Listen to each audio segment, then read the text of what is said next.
Assalamualaikum warahmatullahi wabarakatuh. Halo semuanya, perkenalkan saya Fizia Nurunisa, mahasiswa Studi Global Mulia semester 3. Hari ini saya mau mengerjakan tugas ya dari mata kuliah aplikasi komputer. Kali ini saya akan mempresentasikan sebuah materi yang bertemakan manajemen keuangan pribadi. Oke teman-teman, kita sebelumnya akan mengetahui ya seberapa penting memanage keuangan pribadi. Ya, oke, di sini aku akan menjelaskan pentingnya manajemen keuangan pribadi. Yang pertama, menjaga keseimbangan antara pemasukan dan pengeluaran.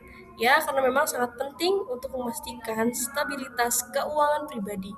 Ketika pengeluaran melebihi pemasukan, hal ini dapat menyebabkan utang yang menumpuk dan beban finansial yang berat. Sebaliknya, jika pemasukan dikelola dengan baik dan diimbangi dengan pengeluaran yang terkontrol, seseorang dapat menabung dan berinvestasi untuk masa depan. Oke, teman-teman, adapun tahapan-tahapan ataupun cara ya, bagaimana kita bisa memanage keuangan dengan baik, yaitu salah satunya dengan mengidentifikasi sumber pendapatan. Yang pertama, kita harus tahu dulu pendapatan kita berasal dari mana saja. Misalnya contoh, di sini saya kasih contoh ya, misal dari pekerjaan utama. Ya, teman-teman harus mengidentifikasi pendapatan-pendapatan yang didapatkan oleh teman-teman. Apakah itu dari gaji, kemudian ada juga dari investasi, kemudian juga ada dari bisnis sampingan, ya. Karena memang selain daripada gaji pokok atau pendapatan yang pokok, kita juga harus memiliki yang namanya passive income, atau itu juga bisa membuat stabilitas daripada keuangan pribadi kita. Jadi tidak hanya mengandalkan gaji, tapi kita juga bisa memiliki passive income atau pendapatan-pendapatan di luar daripada gaji. Seperti itu. Oke teman-teman, ya selanjutnya itu adalah dari kita bagaimana caranya memanage keuangan itu. Yang kedua adalah mengelola pengeluaran. Dari yang pertama kita sudah mengidentifikasi gitu ya, mengidentifikasi dari mana saja dana pendapatan yang kita dapatkan. Dari tadi itu contohnya ada dari gaji, kemudian dari passive income juga. Nah, bukan hanya dari pemasukan ya, teman-teman, juga tentunya kita semua tentunya juga harus mengelola bagaimana pengeluaran. Ya, karena untuk goals-nya adalah terjadinya stabilitas keuangan pribadi. Nah, ini jadi ada beberapa presentasi yang teman-teman perlu perhatikan. Yang pertama itu adalah kebutuhan dasar. Nah, kebutuhan dasar ini mencakup semua pengeluaran esensial yang diperlukan untuk menjalani kehidupan sehari-hari dengan baik.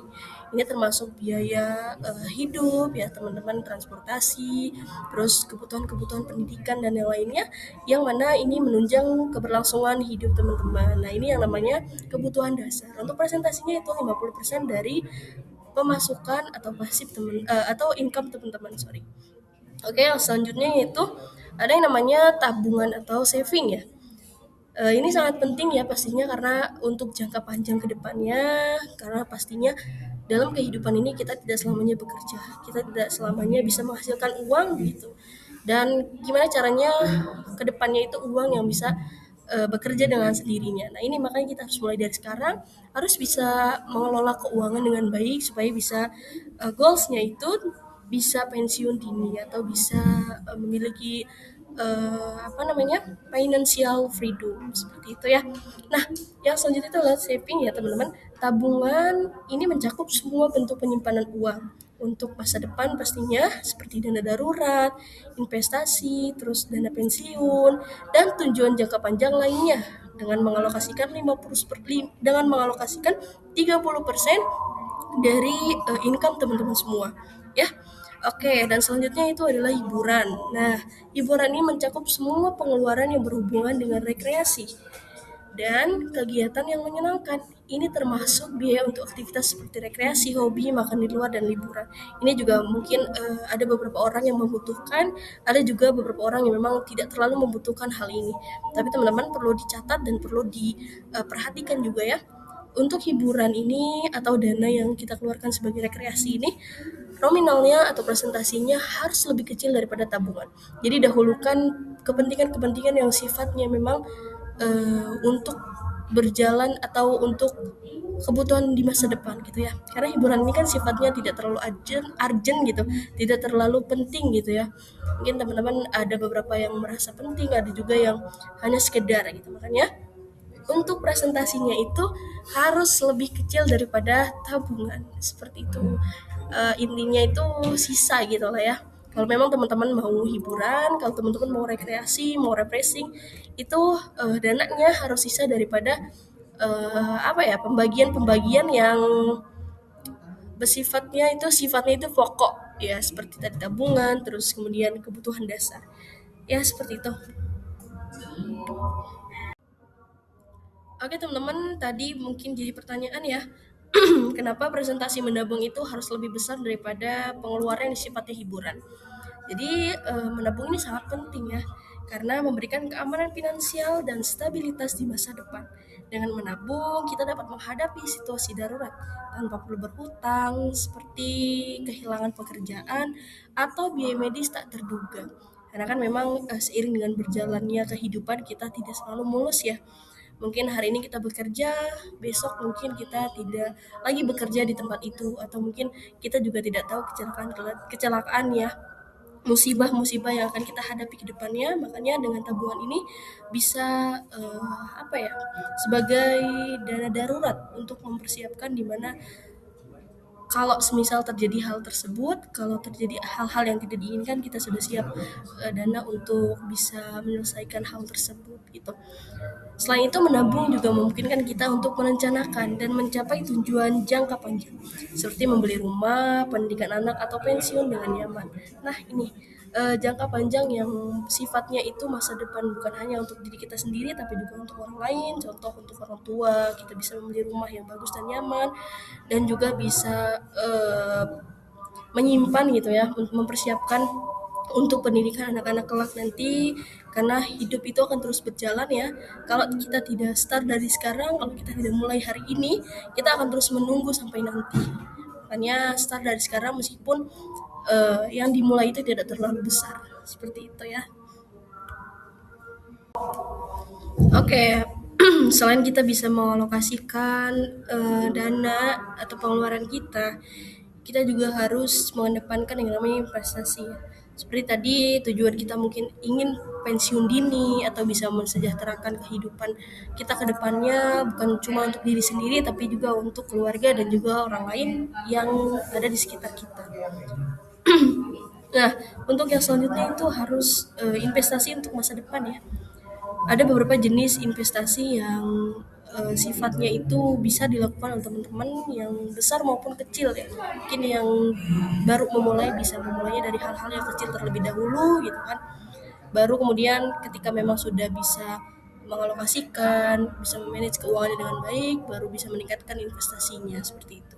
Nah, beberapa jenis investasi seperti properti yang disewakan atau saham yang membayar dividen dapat memberikan pendapatan pasif yang stabil. Pendapatan ini dapat digunakan untuk menambah pemasukan rutin Anda.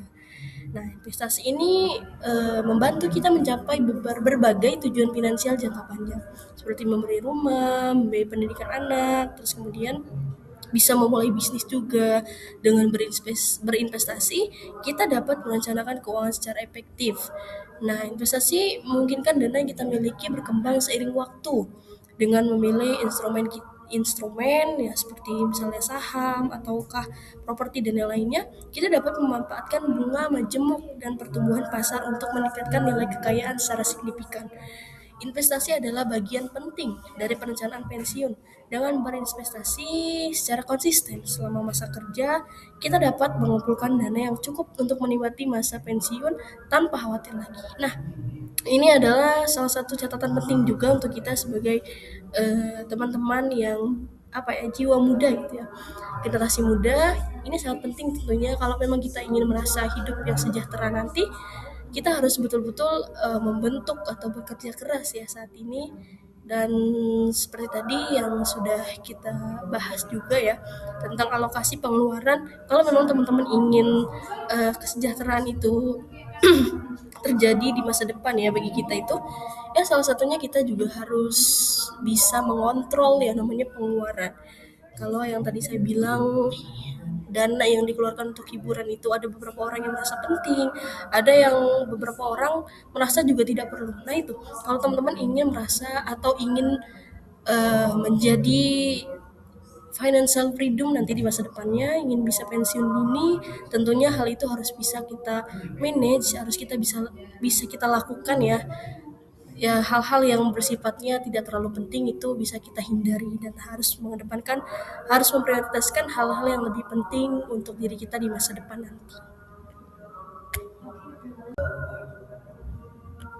Nah, jadi selain kita bisa mengelola yang namanya pengeluaran, pemasukan pengeluaran, kemudian kita juga bisa mengalokasikan keuangan dengan baik. Nah, kita juga harus bisa mengelola utang dengan bijak. Tidak bisa terpungkiri ya, teman-teman pasti suatu saat atau suatu waktu memiliki yang namanya hutang. Nah itu kita tidak bisa pungkiri. Makanya kalaupun memang terjadi kita memiliki utang, kita juga harus bisa mengelola utang tersebut dengan bijak. Manajemen utang yang bijak sangat penting agar utang tidak membebani keuangan di masa depan. Dengan mengelola utang secara efektif, kita dapat memastikan bahwa pembayaran cicilan dan bunga uang tetap dalam batas yang terjangkau, menghindari situasi di mana utang menumpuk dan menjadi sulit untuk dilunasi. Nah, ini ya teman-teman, kalau memang sifatnya itu urgent, teman-teman sangat mendesak dan sehingga harus membutuhkan yang namanya hutang, itu boleh-boleh saja, tapi teman-teman juga harus bijak dalam mengelola utang tersebut. Teman-teman harus tahu jatuh temponya utang tersebut, harus bisa menyisihkan pengeluaran untuk utang juga ketika memang memiliki utang. Nah, dengan hal itu juga bisa menjaga stabilitas keuangan teman-teman, karena kalau teman-teman tidak membayar utang di waktu jatuh tempo, uang tersebut akan bertumpuk menjadi lebih banyak dan pastinya nanti juga bisa mengganggu keuangan teman-teman ya. Nah ini perlu kita lakukan yang namanya pengelolaan utang dengan bijak. Seperti itu ya teman-teman. Ini ya teman-teman, tadi kita sudah bahas beberapa hal penting gitu mengenai dengan saving atau menabung. Nah, di sana kita juga sudah jelaskan beberapa yang harus kita siapkan di masa depan. Contohnya itu adalah dana darurat ya. Kita tidak tahu di kapan waktunya kita terjadi hal-hal yang tidak kita inginkan. Dana darurat kita bisa mempersiapkan hal tersebut atau bisa menyelesaikan ya secara tidak langsung, bisa membantu untuk meminimalisir hal tersebut sehingga kita tidak kelimpungan nantinya ketika hal-hal yang tidak kita inginkan itu terjadi. Nah, oke teman-teman, kenapa dana darurat itu sangat penting ya? Karena dana darurat ini bisa memberikan perlindungan finansial saat menghadapi situasi tak terduga seperti kehilangan pekerjaan, kecelakaan, atau biaya medis mendesak. Dengan memiliki dana darurat, kita dapat mengatasi kebutuhan mendesak tanpa harus berhutang. Nah, ini adalah catatan penting ya teman-teman. Mengapa kita harus mempersiapkannya sejak awal untuk mengantisipasi supaya nantinya tidak terjadi hal-hal yang tidak kita inginkan. Contoh, sudah misal mendapatkan musibah yang kita tidak inginkan dan kita tidak memiliki dana darurat, akhirnya kita memiliki utang. Dan utang ini kita juga belum tahu bagaimana mengelolanya, akhirnya menumpuk dan terus bertumpuk gitu. Nah ini juga sangat mengganggu tentunya bagi keuangan pribadi teman-teman semua. Nah, ini mengapa dana darurat itu sangat penting, harus kita siapkan dari sekarang. Ya tidak perlu banyak, yang penting kita konsisten memulai dari sekarang, karena kalau kita mulai nanti kita akan terus menunggu selamanya seperti itu. Oke teman-teman, tadi kita sudah bahas beberapa hal penting yang harus kita persiapkan dalam mengelola keuangan juga ya. Dan selanjutnya ya, di sini ada beberapa asuransi yang memberikan perlindungan keuangan tentunya untuk masa depan juga ketika hal-hal terjadi, hal-hal yang tidak diinginkan itu terjadi. Nah, yang pertama itu adalah asuransi kesehatan. Asuransi kesehatan ini menanggung biaya medis dan pengobatan. Ini mencakup kunjungan dokter, rawat inap, kemudian prosedur bedah dan obat-obatan. Asuransi ini membantu mengurangi beban biaya kesehatan. Yang selanjutnya itu adalah asuransi kendaraan. Asuransi kendaraan ini melindungi pemilik kendaraan dari kerugian finansial akibat kecelakaan, pencurian atau kerusakan kendaraan. Ini mencakup biaya pada perbaikan, kemudian pergantian kendaraan dan lainnya. Kemudian juga ada asuransi pendidikan. Asuransi pendidikan membantu menyiapkan dana untuk biaya pendidikan anak di masa depan. Polis ini memastikan bahwa biaya sekolah atau kuliah dapat ditanggung meskipun terjadi hal-hal tak terduga. Nah, jadi beberapa jenis asuransi yang memberikan perlindungan keuangan kepada teman-teman ini harus bisa dilakukan ya, karena memang ini sangat penting bagi kegiatan-kegiatan yang akan mendatang seperti tadi pendidikan anak. Nah, ini adalah hal yang penting juga yang harus kita perhatikan.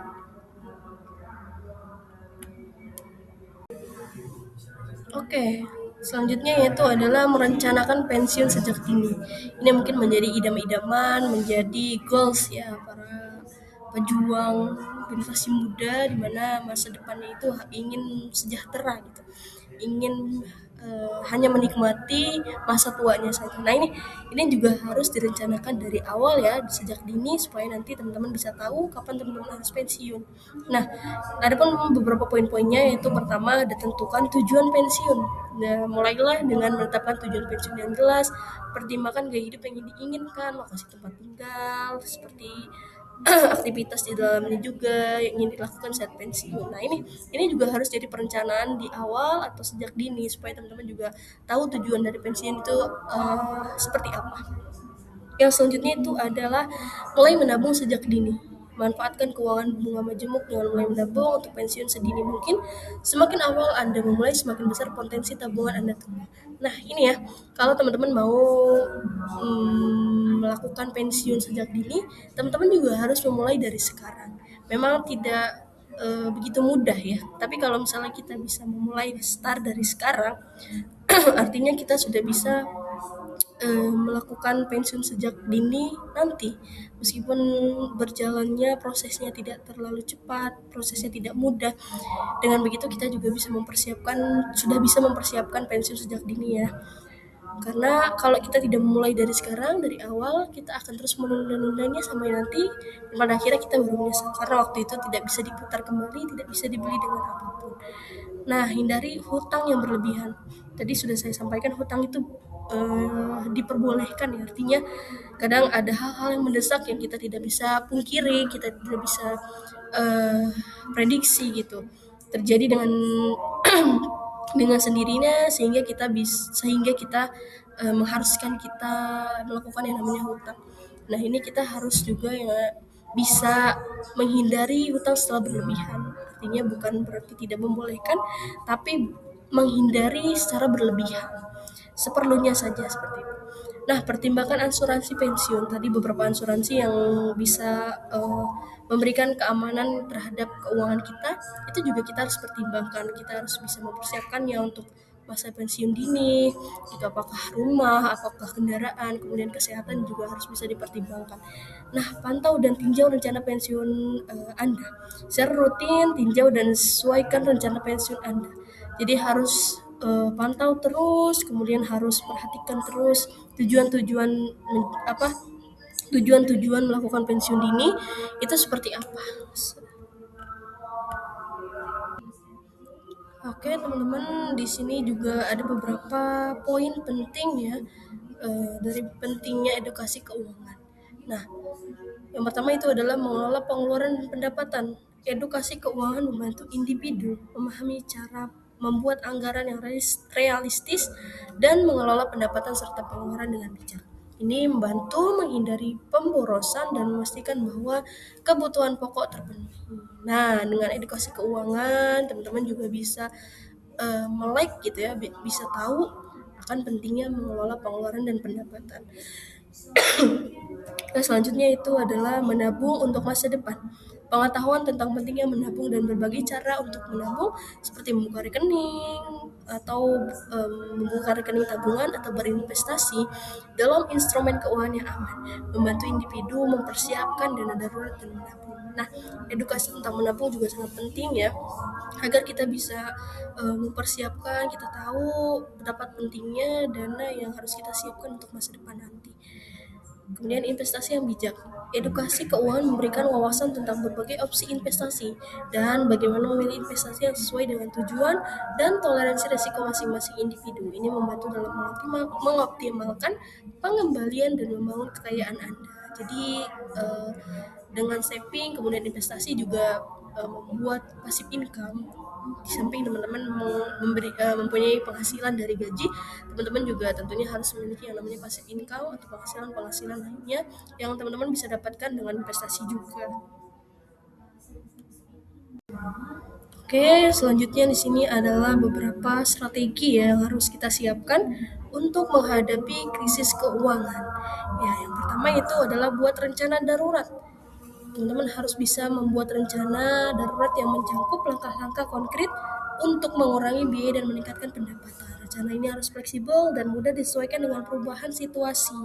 Ini harus bisa teman-teman gambarkan ya, begitu bagaimana teman-teman harus bisa meningkatkan pendapatan, terus bisa mengelola pengeluaran juga. Ini tentunya juga harus bisa direncanakan oleh teman-teman semua.